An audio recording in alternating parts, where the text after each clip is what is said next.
joint discussion group where we get into detail in an intimate way, a fun and loving way, a circle, an open discussion that anyone, if they feel free, can make a request for a topic, or they can call in and join when the line is open. Tonight, we're going to have a discussion about relationships. I'm going to introduce myself. I'm King Aijalon, coming out of Vallejo, California, and I'm with a unique body of people. I'm going to turn it over to the woman, the queen that made it all happen. She is our host, and she will give you further details. Welcome to Kingz and Queenz Open Discussion. Hi, I'm Queen Myesha, host of Queens of Queenz Radio every Friday from 7 to 9. You could look us up on Queens of Queenz on Facebook. That's Queenz of Queenz. And I am blessed to be here and to have this wonderful discussion with everyone. Queen Shavaka, blessed to meet her.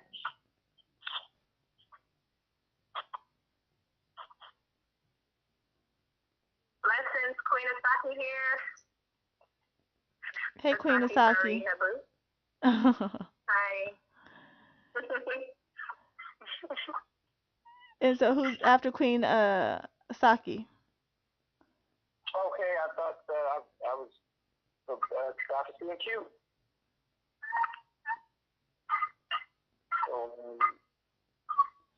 You can reach me on Counter Racism Now. You check my blog, Counter Racism Now. You can find me on YouTube, Dr. Syn-Q. That's DrSynQ. Well, welcome everyone. So again, today's topic is why is there a rift between the modern black man and black woman? Discussion is open.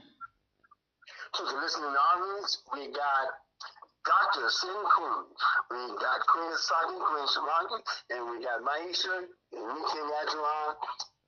And so I'm going to kick this off, the rift.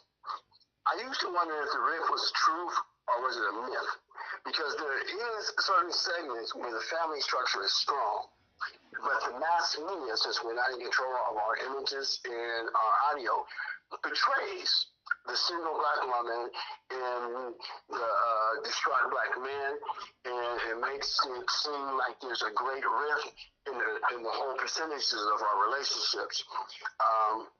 I have to question that. I would like to do more research and catch the statistics, but I do know in a lot of urban areas, for people who are in the rush of modern life and technology, it has been a platform.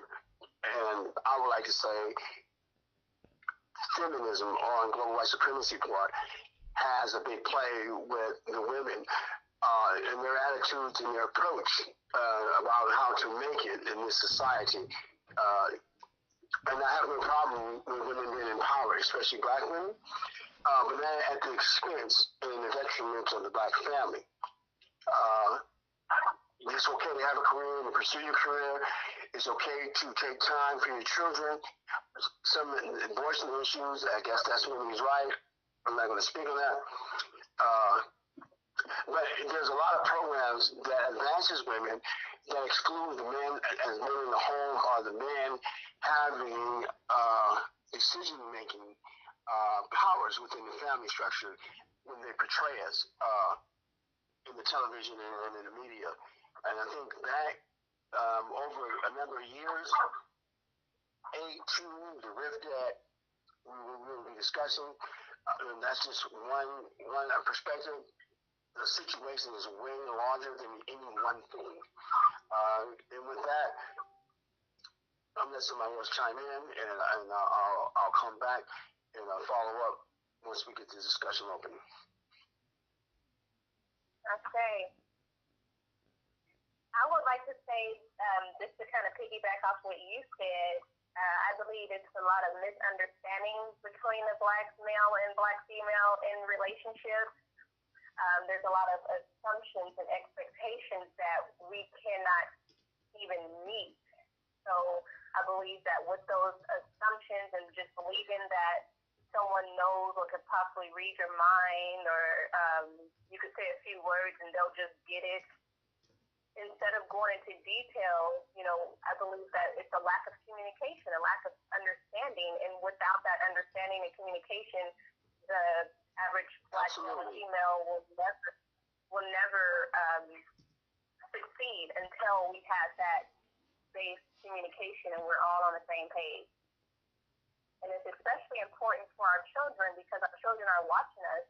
I mean, just imagine a child from the ages of 0 to 7. Their brains are soaking up so much at that age, and they're watching, their mother or their father as a single parent, and then they go into a restaurant or a grocery store and they'll see a different race of a person, and they'll see that child with both parents. The child may not say anything at that time, but they definitely take mental note of that, and I believe that affects them, and it goes down to the next generation. So we're just passing this unhealthy distance to our children. That is excellent. Wow. I love it. Yeah. You hit the nail on the head. Some of this thing is being modified because before we went to China, if you have a DNA structure, an RNA structure that has a memory recall, and we've been having relationships throughout the world, wherever the Afro or the melanated people are, we had a certain way, and then someone has relationship counseling, they have how to handle a relationship, and we got to skirt and do it another way to make a healthy relationship. That's all we knew, throughout the African world is the family structure. And after we got ripped apart. And so I'm in total agreement with that. We don't know it all, and we can't read minds, and communication is the absolute key. I think there's I agree with you that it starts in the home. It starts with, showing your children the way that things should be put together, and as healthy as a structure you can. But I think in modern day there's so many other things that are working against that I believe are put there on purpose to as a black person, and as a black family, to try to slow us down from getting, a good family structure, and to connect with each other, man and woman. Like for instance, the biggest one is media and the internet. I think especially people who are on social media, and who does see all these images all day, they see, especially Facebook, you might see a couple on there and they're smiling, every single picture they're smiling, not knowing what's really going on in their home. So now when your partner is next to you, you're in your mind fantasizing about trying to make your relationship like the couples you see on Facebook or on television, and that will never happen. I think that's one major thing that puts the strain between us, and then of course if you want to go all the way back to the slavery days where it was, formulated for us to hate each other and for us to not trust each other. So it's a lot of things that conscious people can see it, but I think a lot of us that aren't conscious are just kind of going blindly and not realizing that it's something. There's weights put on us to slow us down, and blindfolds to put on us for us not to see this. Okay, that's true. That's right. It's an active system. There's actually extremely smart and very powerful people out there who are actively working to make sure that we continue to stay divided. I'd like to say that I've never seen a black family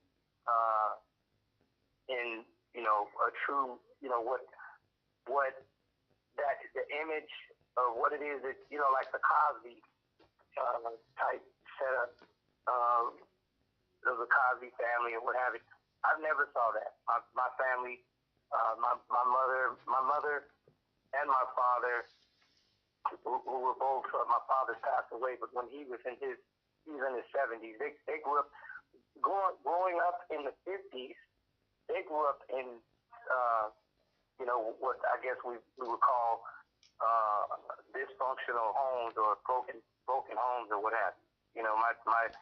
My grandfather, he and my grandmother separated when my mother was a little girl, and on my dad's side, his father and his mother separated when he was a child as well.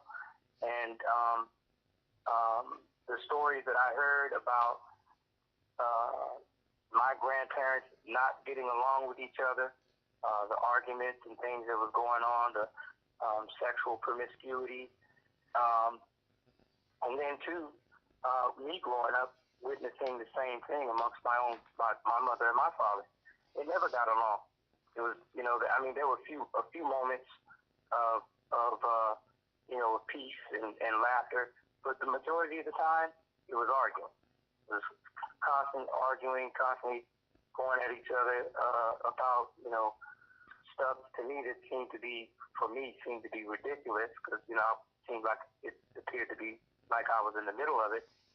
And then my own personal experiences myself, I would like to say I just finished my second divorce. And both relationships were hell. It was, constantly trying to get along. And there were a lot of misunderstandings, a lot of miscommunications. And I think it was all based on high expectations that we could never meet. High expectations that we placed on one another that we could never meet, because we were basing those expectations on what we were getting from the media, as far as what a husband's role is in a relationship, what a wife's role is. And once I got involved in the code, it came up in the area of sex. There's a question. It says that why is it that the statement was the question is, why is it that black males and females have so much conflict in the relationship? And it says the answer is that it's because of just 3 words: I didn't know. And that's basically because we come into these relationships with these high expectations of one another, and we don't ask enough questions of one another to really find out what's going on. We attracted to the person, we like a few things about them, then we just jump on in and have sexual intercourse, and then 4 or 5 months into the relationship, it's like, oh, I didn't know you were doing that. I didn't know you did that kind of thing. I didn't know, But all right, I know I talked enough, so. Well, no, I agree with everything you're saying. You know that. I mean, also. Yeah, that's absolutely the truth. And thank you for sharing your personal experience. And it's a multiple variety of factors.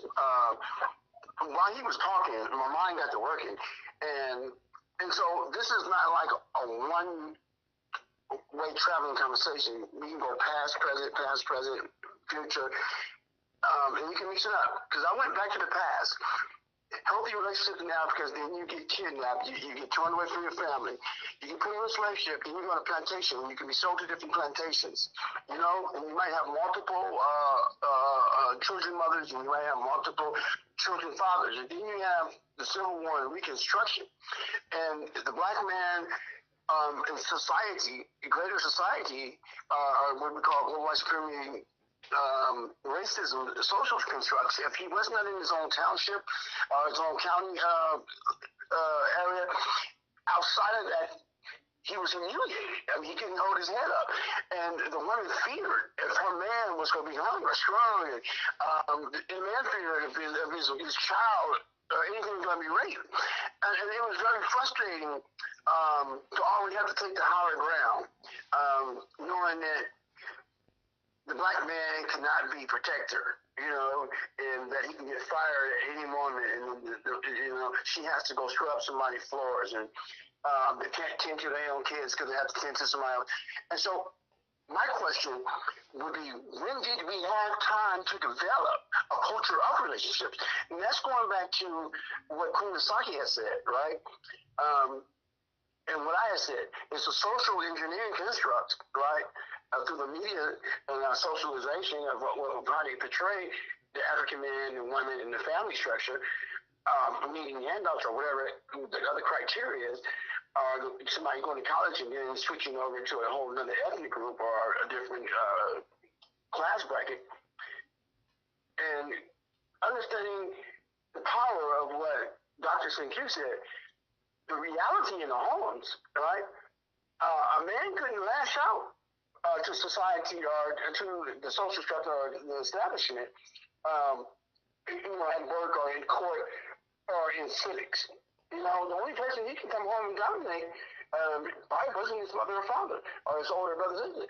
But he can get him a woman and he can take all his frustration, out in that household and sometimes out on the kids because that was taken out of him. So I don't know which one of you guys said it, but we can pass a lot of bad emotion from generation to generation. I think it was Queen Asaaki.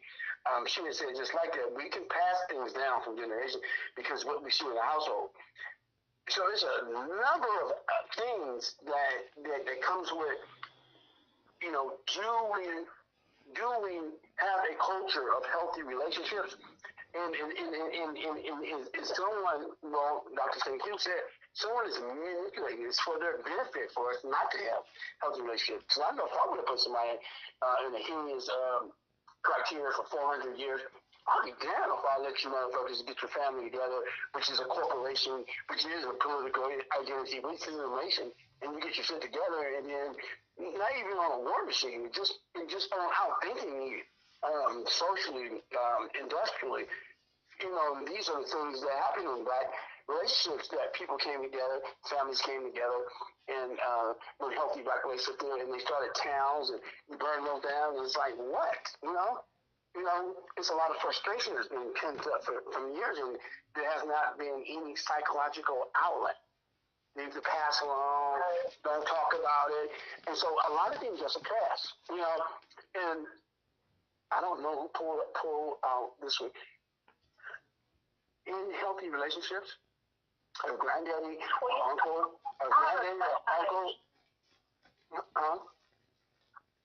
a question. I just want to say this, a granddaddy or uncle or somebody abused somebody, and if we got abuse in our family and we don't ever discuss it, nobody's going to grow up to have a healthy relationship. Go ahead, Sister Queen. I just want to say real quick before you continue, I got Mandria on. He's in the group. Yay! We're in celebration mode. Welcome. I have a question while you were going on. Really quick, Khalif, this question is directed to you. So you were talking about the code, and you said that there's 3 words is the reason why we keep on repeating the same cycle, and that was I don't know, correct? Yes. Okay, so I 100% agree. I want to ask you because just during this topic, I have other ears that are around me, and one question came up that was, why do black women like bad men per se? Ooh, that's a good one. That's a good one. So if anyone I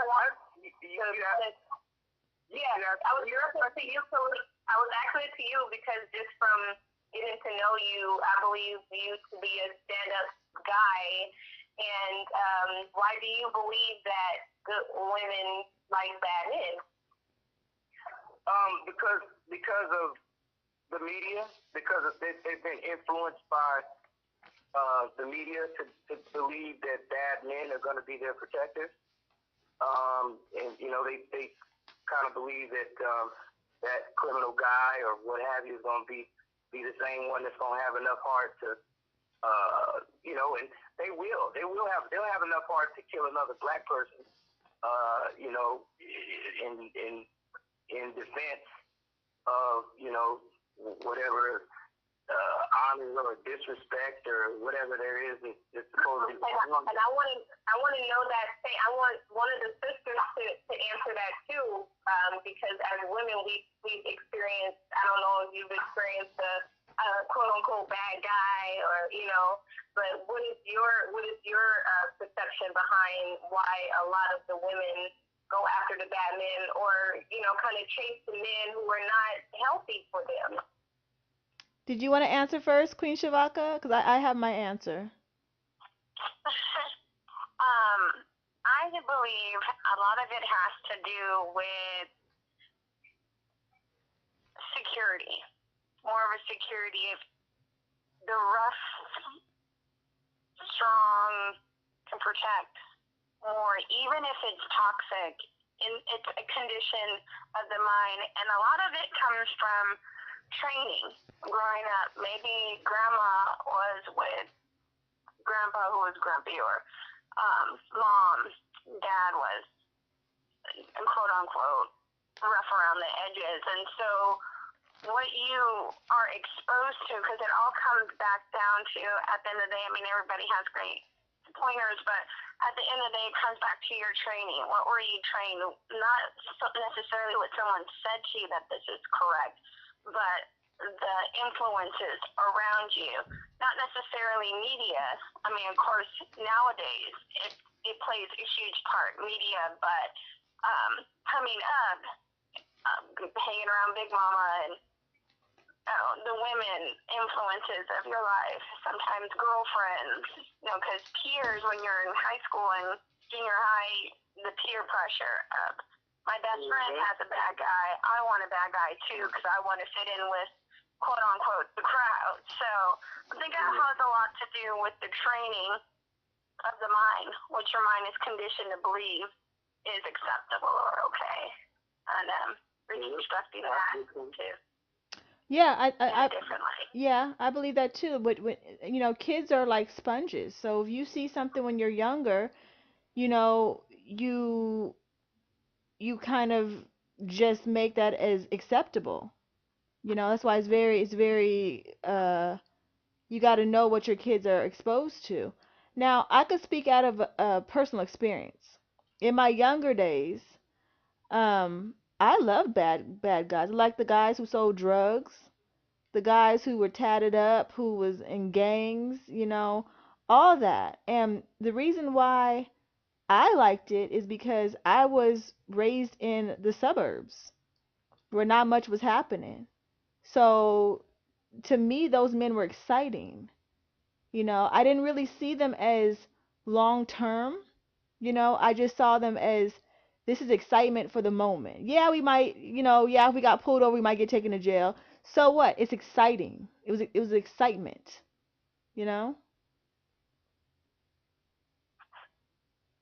And I'd like to say that a lot of the guys that grew up. I mean, I don't know how far apart we are in age, but that mentality. A lot of us guys knew that that's what attracted females, so that's what we deliberately tried to do, was get out there and sell dope and be in gangs and fight, get out there fighting, whatever we could do. It was like we knew that's the females set the standard for how the guys should be, the guys that they liked or the guys that they wanted. I'll put it this way. I remember one time, because Scarface was like a movie that a lot of us used to watch over and over again, because we thought watching Scarface was going to give us the plan for being big-time dope dealers, right? And one time, this was about 20 years ago now. I wasn't out there no more 20 years ago, but I was talking to this sister one time about it. I said, man, I remember how when I watched Scarface, I watched it over and over again. I wanted to be just like Scarface. And she said that the women in her group, they wanted to be just like Michelle Pfeiffer in the movie. Like they wanted to be the one that I don't know if all of y'all seen Scarface. Yeah, I seen it. She was telling me like how all of the females in her generation, they wanted to be that girl that the dope dealer had. Because she was in the movie, she's supposed really attractive and everything. And it's just interesting that you said that, because I really think that on a bigger scale, it was like something that was influence, put on us to be like an influence on us to deliberately go in that direction, because you got other groups of people out there who it didn't affect. It just went right over them. Yeah, and also I think I think someone said earlier about security. Because I know again when I was younger and I was dealing with those kind of men, I felt safe. I felt that if we went to a club or we went out somewhere to the store and somebody popped off to me or popped off to him, he's gonna handle it. That I'm gonna be safe. It was a false sense of security, but I felt that way. And I think, I mean, not going too far back into my childhood, but there was lots of times in my childhood where I did not feel that security. I didn't feel like there was someone there to protect me. So that I think that kind for me it went over into my late teenage years. But all that is still the simple fact that there was this dysfunction, but no adult around me was able to catch it because they came from dysfunction.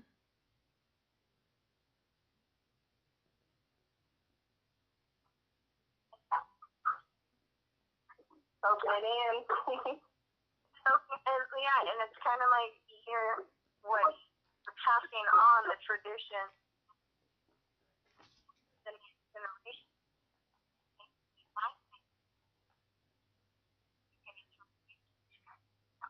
A lot of times. Queen I can't Shavaka? hear anything. Was that Queen Shavaka talking? Uh-huh.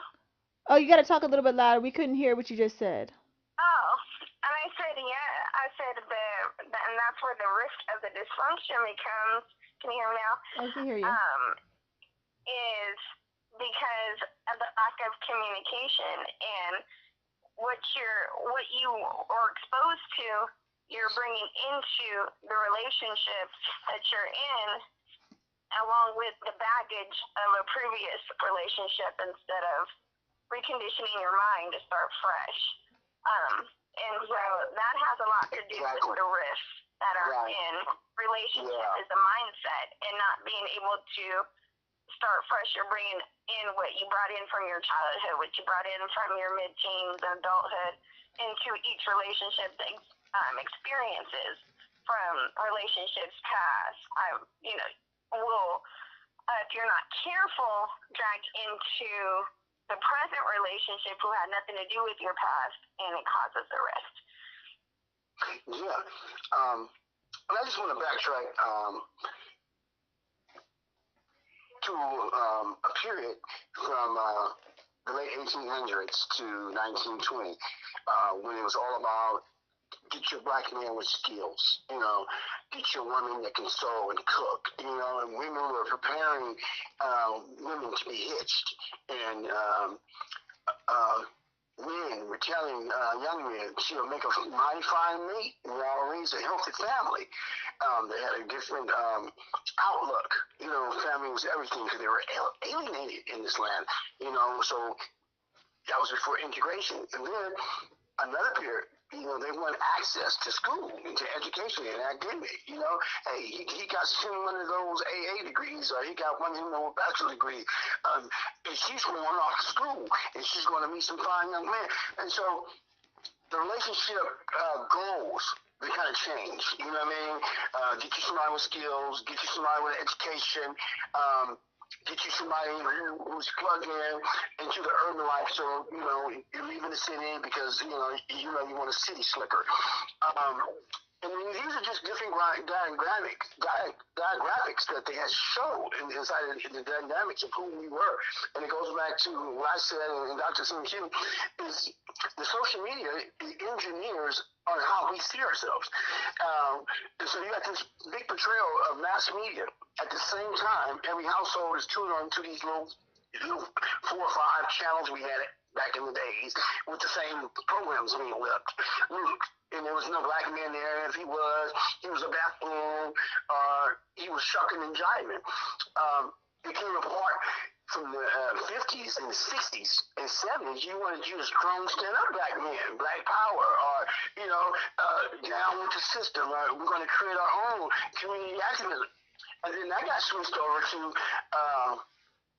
the dope man, and the strawberries and the toss-ups and the wild free and disco and, let's keep it funky, long as, then you got tied up with the syphilis and the AIDS, and you can't trust nobody, so everybody went introvert. You know what I mean?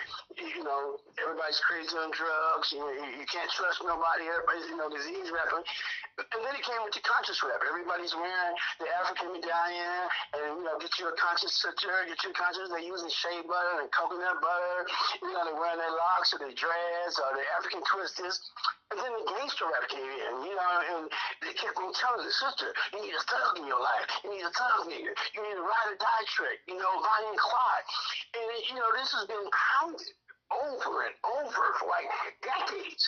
And you got children in the womb hearing this, and so they're coming out with this vibration, with this rhythm, and this music is being played in the house, and you work what you got and use what you got, and they own strip clothes, and they own Facebook and Red Book and Black Book. You really don't need the guy, and then the guy is I brought son to buy me, some Jordans, and he was the happiest man in the world. He was Mr. Pimp, Mr. Player. Over a pair of Jordans, and so he's lying and cheating, and she's asking for the truth. Hey, I can forgive you if you tell me the truth. So it's a lot of hurt and suffering and stuff, pain. And I'm glad we have this discussion. And when anyone who's listening, I think we will do a follow-up, hopefully we can, where whoever's listening out there can catch up and give their ideals.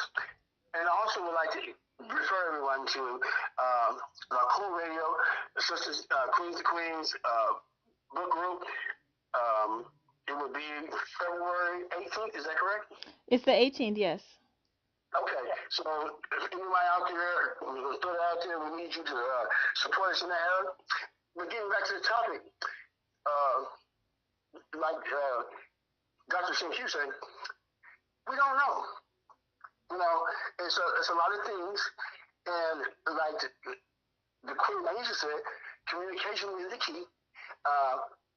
Also, Queen Asaaki said, communication is the key. I say communication is the key. And inside communication, what do we communicate about? Do we communicate about empowerment? Do we communicate about finance and how the system works? What is going on in the Black household? What do the average relationship talk about? We know the woman wants this and she wants that, and the man want to have his fun. But do we talk about building institutions and building curriculums and planning for generational wealth? We find families that do that, they last a little longer. Well, because it's like a co-partnership. So a lot of times we go into the relationship, oh, he looks good, and, the women, oh, girl, I want to fuck him, he looks so good, or, oh, she got a fat ass. And we come in to these relationships, right, under a lust. And we're not seeing who the person is mentally, we're not seeing who the person is spiritually. We just going off of what society tells you. Oh, you dress fly, you got the right things. And then when you connect with a person 90 days later and you see who they really are, you want out. Well, you know what I think it is? I mean, I think this is not just on the Black community. It's what? I said it's a number of things, though. Absolutely. It's a number of things, but just to hit kind of what you were saying, I think in a relationship, when the first few months you're in a relationship, it's all about what you could do for the other person. Then I call it the shift.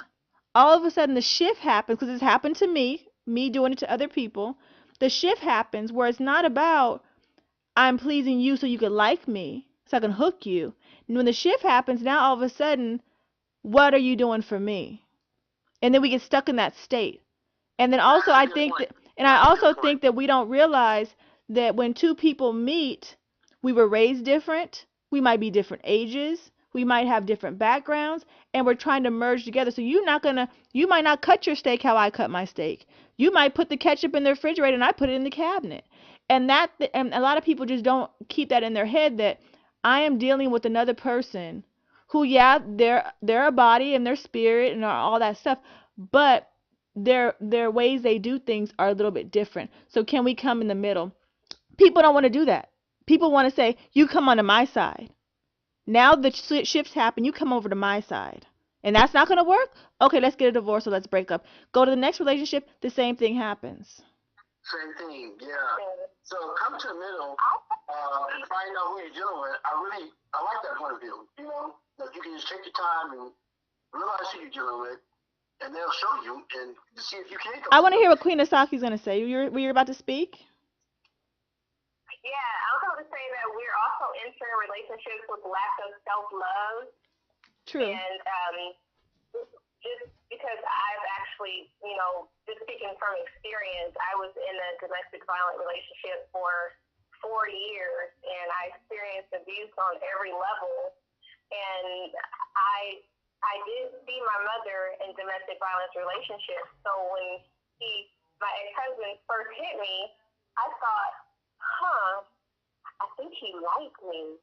I think he really liked me, you know, instead of understanding what true love was. And every time somebody would ask me, every time someone would give me advice, they would say, you don't love yourself, you don't love yourself. And I never understood that until I was pregnant with my daughter, and I went to my grandmother's house, and we were talking. This is the time when me and my husband were separated, and my grandmother said, self-love. And I said, what are you talking about? Everybody loves themselves. I don't even understand how you're saying that. And she said, if you love yourself, then you would protect yourself. And that statement sat with me, you know, and it carried me on to today. And so initially I left the domestic violence relationship for my daughter because I didn't want to repeat a cycle. I didn't want her to see me degraded or beat up or down and all that. But after I grew to love myself, I stayed out of the relationship for myself. So just coming from that experience, it was psychological, like abuse and, you know, all this that we go through, it's all psychological. And I lacked self-love, which was the main characteristic that, you know, that I was missing. And so I believe with that, you know, going into a relationship with self-love and doing for yourself before you try to do something for somebody else, I believe, you know, we could be successful, you know,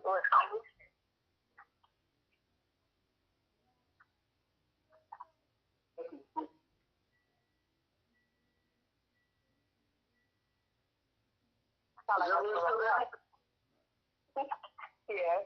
Okay. Where's my dad? I haven't heard from that brother yet. Yeah, Magria. That's what I'm saying? He's connected. Hey. Oh, there he is. Oh, yes. I am definitely connected, but ladies and gentlemen, I was in the middle of doing something just now. I was transitioning from one spot to the next, dropping somebody off, my brother, and now I'm back at the house. Just bear with me for 1 second. Just please bear with me, y'all. I'm still here. I'm right here hanging on, though, y'all. I just want to read something real quick. Can I do that?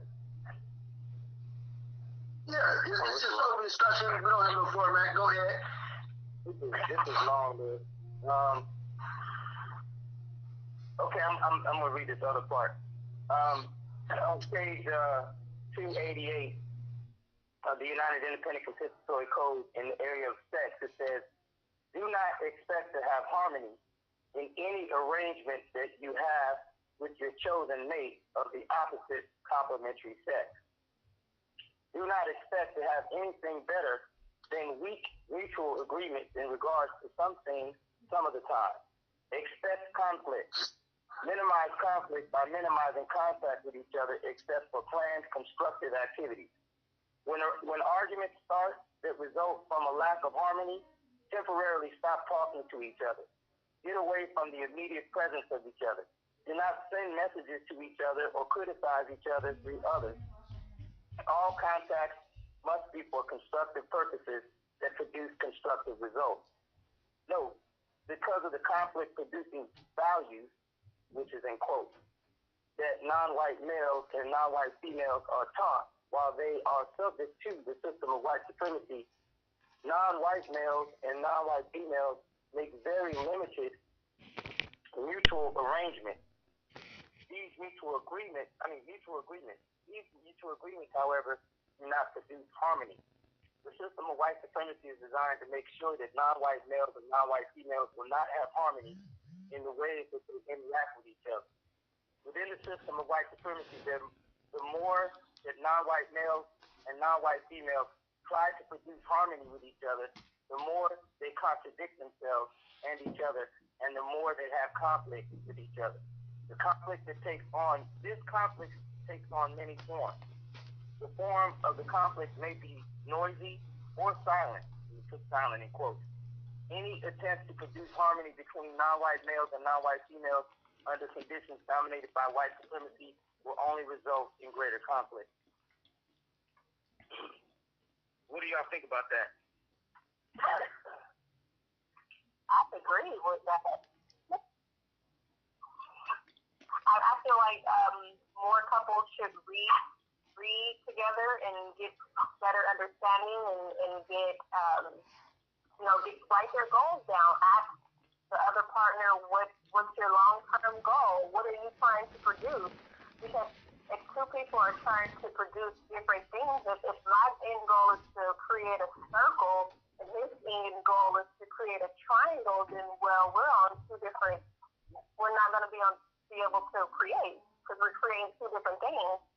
So I think that reading together and understanding each other's common goal is definitely logical for a successful relationship.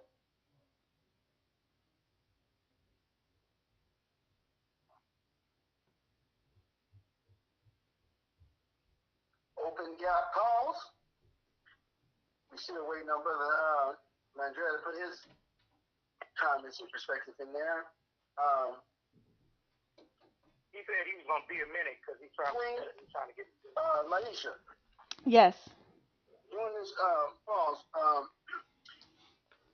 is there any public announcements that we need to make before we continue this discussion on this very interesting and most needed topic? If anyone wants to stay updated on the new discussions that we have about discussions or the book club, Queens of Queenz is on Facebook.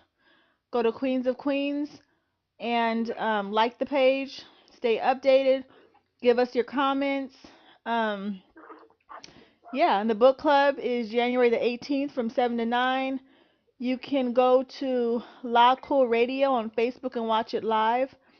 Or either you can wait and go to Queens of Queenz on Facebook and watch it when I share it the next day. Right. And I would like to add, for the content that is being produced, and for those who like, comment, and share, we want to thank you and remind anyone that you share this content with to continue sharing, to continue giving comments, and spread these likes. We want to be an outlet where we can have think tanks and we can start doing some healing and come up with some solutions. Earlier, Dr. Syn-Q, I believe, I'm not for sure, didn't you say other than this, you have some other things that you're operating on or working on that we can tune into?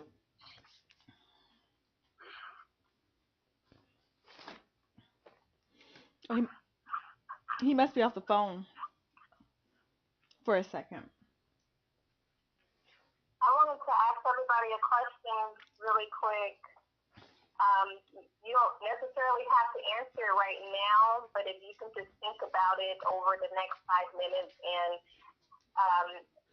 just ask yourself, what are you doing with your current relationship or with yourself personally to create harmony with the men, whether it be a father figure, brother, children, or partner relationship.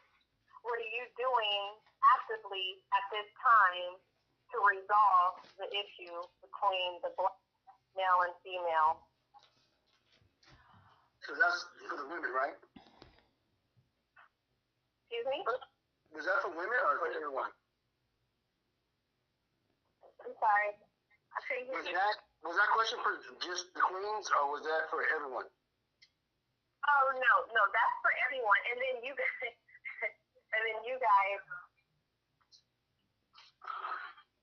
Well, you guys answer the same, coming from, the male perspective, what are you actually doing with the women?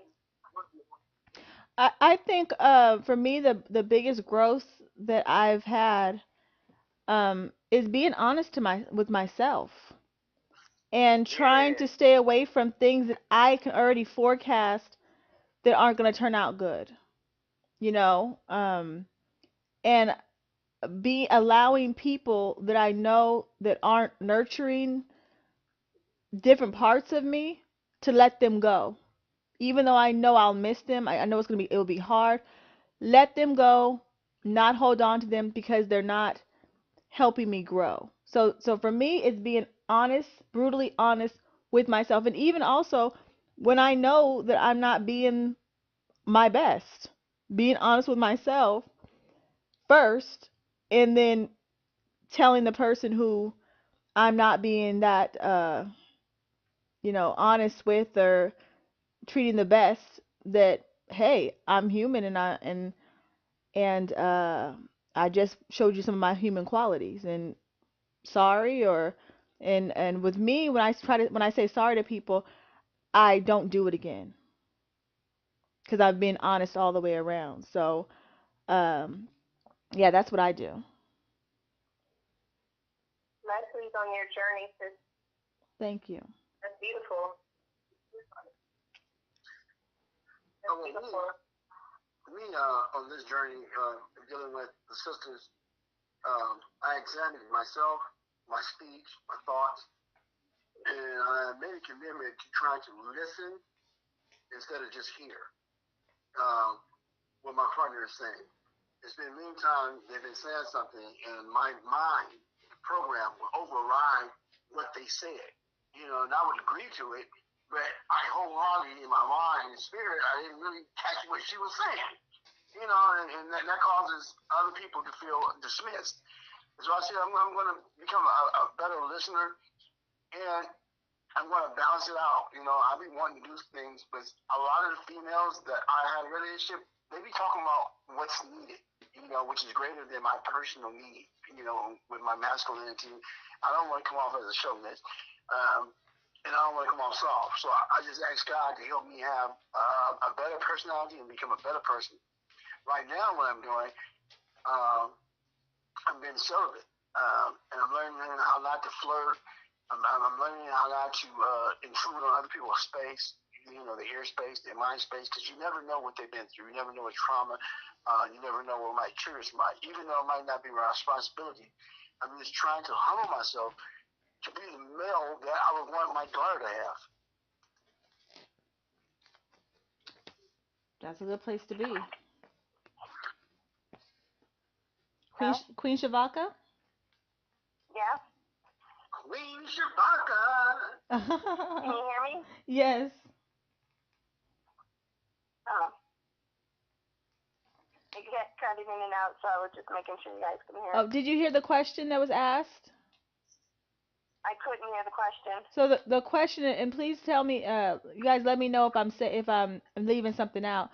The question that was asked was, what are you doing to better yourself as a person, or if you're in a relationship, to be a better person in a relationship? Did I say that right, everyone? Well, it was a question that Queen Asaaki asked, and I think it was correct from what I heard. Yeah. Okay. Yeah. So Queen Asaaki said yes, yeah. How are we trying to help and improve it? Yeah.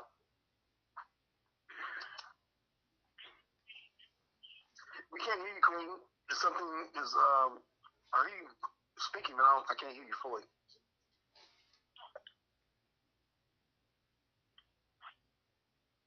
Yeah. Now we can hear you. Now we can hear you better. Okay. Okay. having a mindset change, opening the walls of communication, because I know that has been lost for myself. Just doing things different and entering a relationship fresh and not with baggage, I think will help develop a healthier relationship.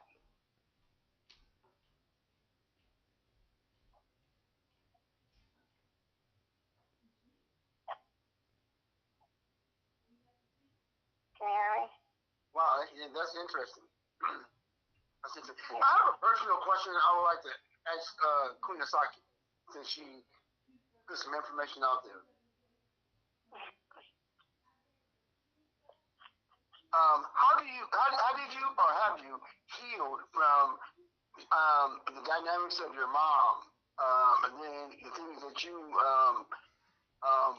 had to go through with your male counterparts to heal, and how did you get closure? Did you confront them, or did you? Because there might be a lot of people out there in the audience that can relate to what you're saying, and they might feel there's no way out, or they're just suffocating.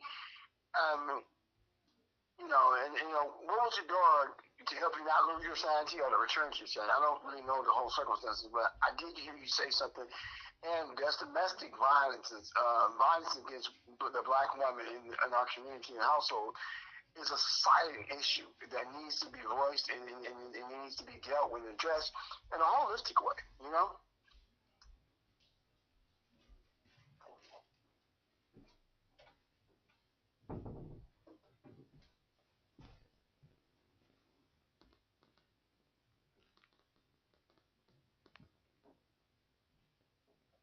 Is Asaaki there? Oh, sorry. Okay, what I was saying was, that's a good question, and honestly, I'm still healing. The people who are close to me, who know me on a personal level, will know that. I have like emotions that just go up and down, and so just educating myself about emotion and logic, and just being aware of what's mine and what's not mine as far as feelings, because we can really tap into each other's feelings. So just establishing my own boundaries within myself and working on my emotions. I mean, meditation, yoga, reflection, journaling, all these things have helped me. And reading and constantly doing self-care is what has gotten me to where I am now. But I still, sometimes have, little emotional outbursts where I'm like, oh my God, I just don't want to be here right now. But I get through it. And I know that that's temporary. And with faith and with constant work with my ancestors, I have just grown. And I'm so thankful, and having a good support group and staying away from people who keep me down, because we should be if you're the smartest person in the room, you shouldn't be in that room, so surrounding myself with people who are going where I want to go, all these things have helped me to quote unquote say things. Yeah, but thank you for asking. Right, no, because I admire you, and out there in the audience, people don't know how to address their issues. We don't have the information. We don't have the therapists. We don't have the social workers, in some of our environments. And we come from Tyson Close Law, and it's passed down from generation. And this is a platform where we're really addressing the concerns. We're not trying to rehash the horror, but we're trying to move forward, to bring healing. I mean, like me, one of my thoughts when you were speaking your truth is, how do the males feel, in the aftermath? Are they concerned who they damage? And is there a group where men can repent, or where they can redeem themselves, or where they can examine their outlook that they did to their significant others? Because we're all we got. And I was raised, not to be violent towards the female. because I have a lot of aunties and whatnot. But I've seen some of my family members, be very dramatic and bring trauma, and people called out my name, and I was lost. What do I do? Do I get in there, to help and stop the situation? And this is a lot of other black men and women. When people have toxic relationships, abuse, and you get in there and you put your foot down, and you get the guy up off of her, or you get the girl off of him, because it can go both ways. And then they're back together again. Yep. And then they're calling you again. And so I had to walk away. And that's y'all shit. But I really felt bad inside because I was not a therapist. I was not a counselor. I was just a cousin who was willing to do whatever is necessary, to the maximum. And then here you call me, and I'm ready to take care of business.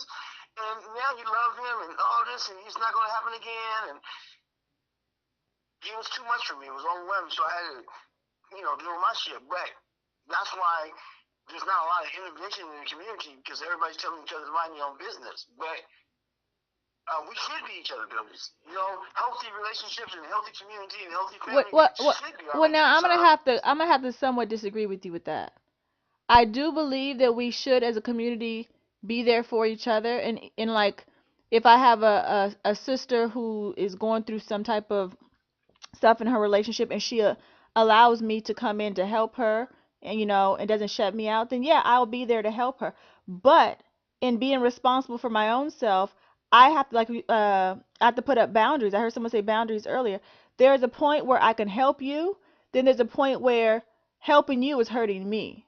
And I've had friends, like you said, something happens with their boyfriends or husbands. I mean, a big blowout, big blowout where it's like, girl, this is the end. Like, this is abusive, this is crazy, this is chaotic. And then, like you said, a few days later, when they all suddenly forget, they're back together, and it was doing something to me because I'm going on this roller coaster with her. I had to back up. So I think it is good to be there for our community, but then there's certain points where people need to just be in their own chaos, and I need to protect myself. And I'm in agreement with that. But when I was saying be there for the community, other community has a resource, and I'm saying that as an individual, but they have resources within their community where you can go to. You know what I mean? Yeah. I'm not talking about just like, hey, we stepping up into somebody else's shit. Cause in our community, that's very personal. You can get beat with a baseball bat. They can be fighting. They both might turn around. I know, really, seriously, because I had my maturity mom. When she was on her emotional roller coaster, and her whole thing, have her back, and my thing was have my back, regardless of what we doing in private or public. And so, we got the type of mentality. But I noticed in other communities, right? They got wellness centers, and they got counselors, and they got therapists, and they got discussion groups. They got interventions. For those who want it. Not that means in that place, that we should have some type of intervention. We should have some type of intervention for our relationships, and to understand that the relationship is a reflection of the community, and the way the community out will reflect how the relationships come out. In a general sense, there's different circumstances, mitigating circumstances, but if you have a toxic community, toxic environment, sometimes they produce a really toxic relationship. And we want to put a lot of shit on the individual, but as a group, we've been traumatized. Yeah, I agree. We don't have any somewhat professional. I mean, not when I say professional, that doesn't have to be a real, like, college PhD, but we don't have people that are not emotionally attached to situations in our community where we can go to, and if we do go to them, we have to sit up there and not tell anybody because we feel so ashamed that we're going to counseling or going to marriage counseling, and or we or people want to go to their, I mean, I'm not really up for going to a preacher to counseling, because some, not saying all of them, but there's some preachers out there that are sleeping with three women in the congregation. Not all of them, but they're, but now if that helps you and your preacher is A1, okay, then do that if that's going to help your relationship and keep you together. So don't always listen, to each its own. But yeah, I absolutely agree with you. Uh-huh. I think that's the wrong place to go. Is church. Yeah, I think so too. I agree also. It's based on you know, the history of what's been going on so long, I think that's the wrong place to go. But I would like to say that there are some therapists that are out there. I know a black therapist in Vallejo, as a matter of fact. Her name is Dr. Horton, and she is conscious. She's a conscious therapist, and she really does a great job at trying to help black males and females get along better in their relationships. I'd also like to mention Dr. Frances Cress Welsing. She's a black psychiatrist. She passed away recently. Well, it's been a couple of years now, but I lost it now. But there was something else I was going to read that she wrote about black male-female relationships, and I lost it again. But anyway, I wanted to say that I think an even much more silent issue that goes on is black male abuse, not domestic violence on the black female, but domestic violence on the black male. There's huge numbers of black males that get beat up by black females because they've been raised to believe that they should not hit the female. They should not, put their hands on her. And so there's, situations, and she knows oftentimes in the relationship that he ain't going to put his hands on her. So there's a lot of physical abuse going on. Myself, I've been attacked on numerous occasions, and then after it's over, her family is being told that I attacked her and that I hit her. And I got to go through the emotional abuse behind that, and I'm saying I got to go through that whole thing is over with now. But I guess I'm just flashing. But I'm saying that I'm saying that I made a video one time when it was fresh, like right after I had been attacked, and I made a video, and I was talking about the abuse, and a lot of black males were telling me to get rid of the video, take it down, right? And so after further talking with them, I found out that they too had been abused, right? But they want to, a lot of black males want to hold this image that if they believe that if they talk about it, or if they say that it's happening to them, that it makes them appear to be weak, or that like they're complaining. But it's a very real issue. I had one time I still have a neck injury because she took a backpack full of books. It was like a whole bunch of books, and she slammed it on the back of my neck. I didn't even, I had my back turned. I was walking inside, and she slammed this big old backpack full of books on the back of my neck, and I fell. I almost passed out because of that. And there's been incidences where I've been kicked in the face, I've been slapped in the face. She's, picked up things and hit me, thrown things at me, ripped my shirts up. So I just want to say that is a very real issue as well. And it really just goes back to the conflict issue. The bottom line is there's just a lot of conflicts going on. I didn't get a chance to answer Asaaki's question, but I wanted to say that when I got out of that relationship, the first thing I told myself that I was going to do was I was going to take some time before I get into another relationship. I was going to take some time and heal, do some self-healing, so that the next one that I have, when I get involved in that relationship, I don't bring in anything that carried over from the last one. But at the same time, I recognize that the person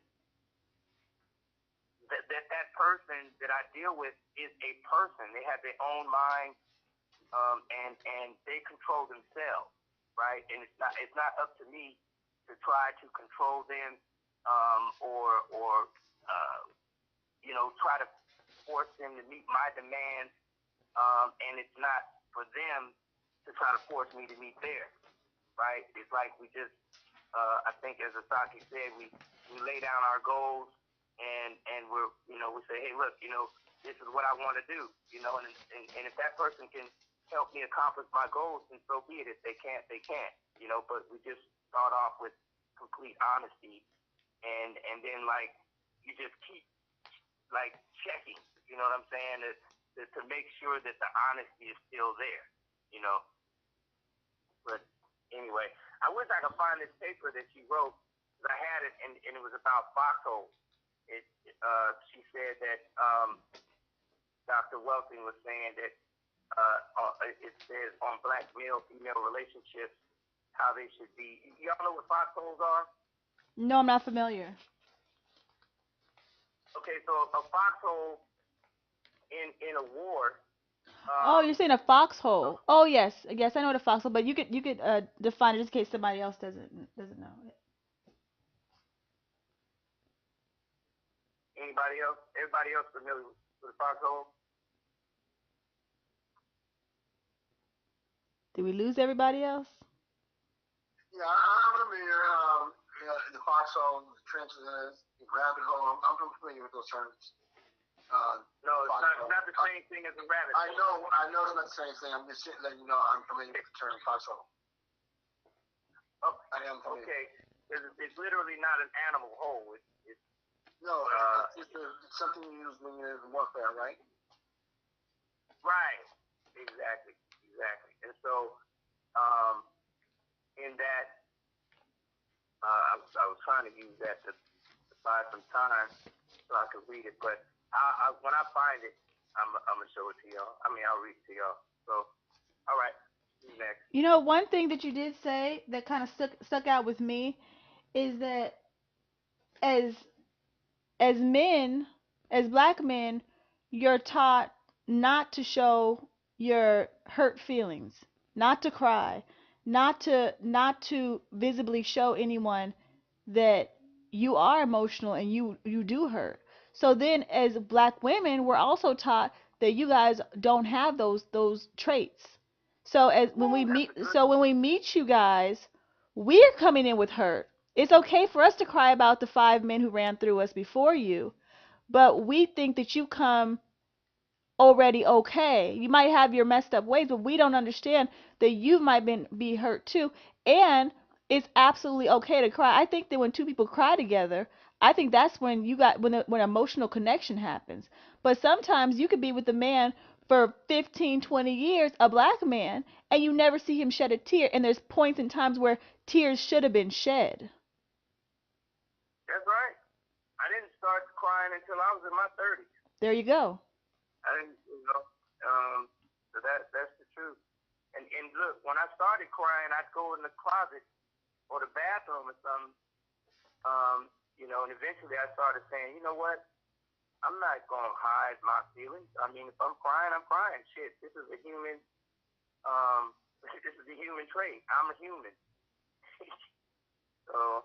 And I think as women, when you come across a woman who understands that a man has feelings, and just because a man is crying or he has some type of emotional breakdown or emotional uproar that is hurt or whatever the emotion might be, that he's not weak as a man. I think that when you come across a woman that understands that, then the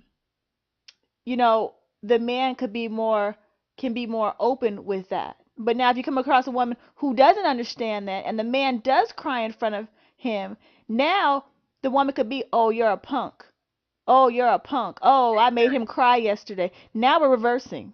And in our community, we do that a lot. If a black man's out here crying over something, and what was that? I think his name was, I don't really follow a lot of this entertainment hip hop stuff, but I think Safari was on, I think it was like last year or something. He was on some report crying, tears coming down his face. I don't know why, but the simple fact that something brought him to tears, and that and in our community, that took away a lot of his points, a lot of his masculinity points.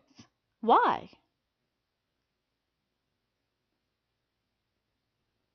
Yeah, because the black male image is supposed to be one of a beast, like with no emotion, who never gets tired. He never gets tired. He can handle all the work you can give him. He can handle all the work you can give him. He can take all the hits. All the hits, all the punches, the kicks, and the violence or whatever can be thrown at him. He can just take it like he's a beast, like he's King Kong. And that's why it's, Here. yeah, sorry to cut you off, but that's why it's so easy for them to shoot us in the head, or shoot black men in the head, or hang them from a tree, because because we're viewed, or you guys are viewed as, and even as black women, we're viewed as emotionless, uh, you know, things, you know. Yeah,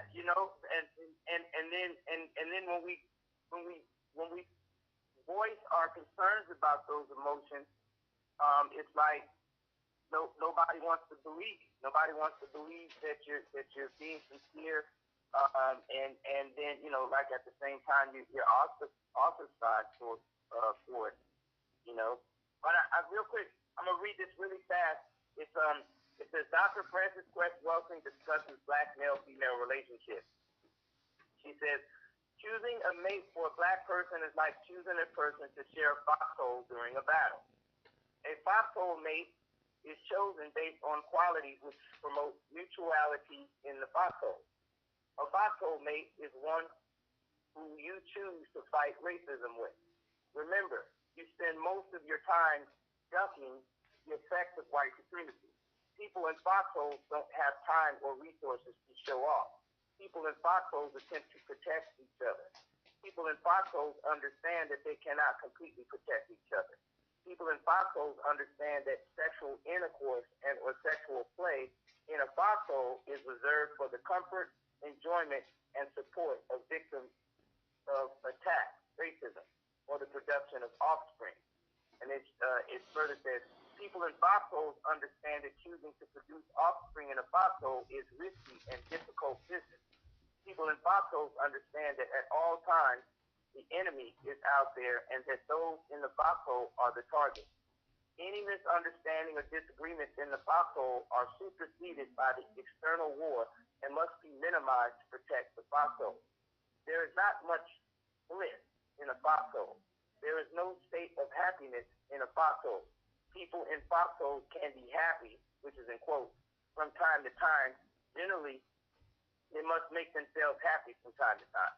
When disagreements in a foxhole prevent one or both people from protecting the foxhole to the best of their ability, it is better for one person to dig a new foxhole. Foxholes are the most orderly when there is only one person in the foxhole. And that's Dr. Frances Quest Welsing. She's a psychiatrist. She was a psychiatrist. Wow. All right, well, thank you guys for discussing this topic. The topic, again, was the rift between the modern black man and black woman, or why is there a rift between the modern black man and black woman. And we had Queen Asaaki, she was on here, and me, Queen Myesha, and Queen Shavaka. You still there?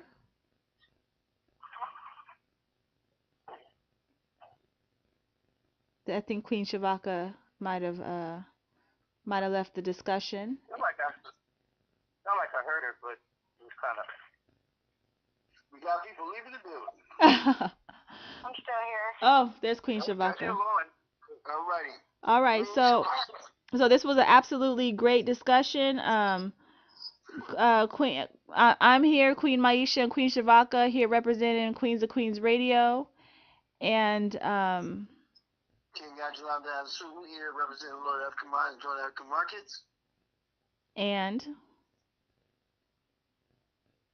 Dr. Syn-Q representing the Institute for Counter-Racism Science. Absolutely, absolutely. Well, it was an honor to be on here with you guys tonight, and I can't wait for us to do it again. If anybody have a comment on something they'd like us to discuss, send it. I'm asking everyone to share, like, comment, share, like. I don't care what combination you do it, just do it. All right, thank you guys. Go ahead. All right. All right, I'll see you guys next time. All right, bye-bye.